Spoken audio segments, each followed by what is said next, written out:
අවුරුදු 12ට අඩු බබෙක් ඉන්නවා නම් මේ වීඩියෝ එක ඔයගොල්ලන්ට.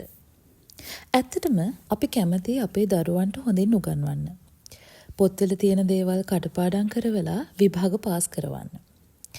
ඒ වුණාට ප්‍රකට අධ්‍යාපන දාර්ශනිකයෙකු වෙන ජින්-ජැක් රූසෝ හරි අපූර්ව කතාවක් ලෝකයට කියනවා. ඔහු කියන්නේ කුඩා අවදියේදී දරුවන්ට හැකිතාක් නිදහසේ ඉන්න දෙන්න කියලා. තමන්ගේ ලෝකයේ නිදහසේ ස්වභාව ධර්මයේ ගවේෂණය කරන දරුවන් හොඳින් ඉගෙන ගන්නා බව ඔහු ප්‍රකාශ කරනවා. අපි හැමෝම දරුවෙක්ගෙන් බලාපොරොත්තු වෙන්න ඕනේ විභාග සමත් වීම පමණක් නෙවෙයි. අපි දරුවෙක්ව හදන්න ඕනේ එයාට පූර්ණ සංවර්ධනයක් තියෙන විදිහට.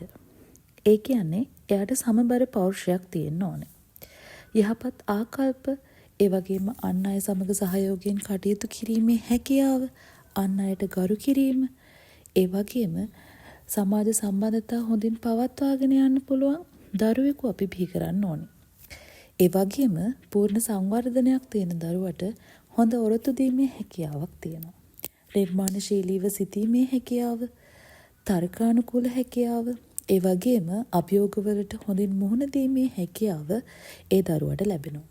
නිදහස සීමා වෙලා විභාග මානසිකත්වයේ මත වර්ධනය වෙන දරුවා පූර්ණ සංවර්ධනයක් ලබන්නේ නැහැ. අනාගතයේදී ඒ දරුවා මානසික ආතතිය, චිත්ත වේගීය නොසන්සුන්තාව, කනස්සල්ල, කාන්සාව වැනි ගැටලු වලින් පෙළීමට ඉඩ තියෙනවා. ඒ වගේම හැඟීම් පාලනය කිරීමට නොහැකි වීම, අභියෝගවලට සාර්ථකව මුහුණ දීමට නොහැකි වීම වැනි ගැටලු උද්ගත වෙන්න පුළුවන්. එම නිසා දරුවන් අනවශ්‍ය ලෙස පීඩනයටපත් නොකර පොත්පතින් ඉගෙනීම සහ නිදහසේ ඉගෙනීම සමබරව පවත්වා ගැනීමට වග බලා ගනිමු. අහන් හිටියට thank you.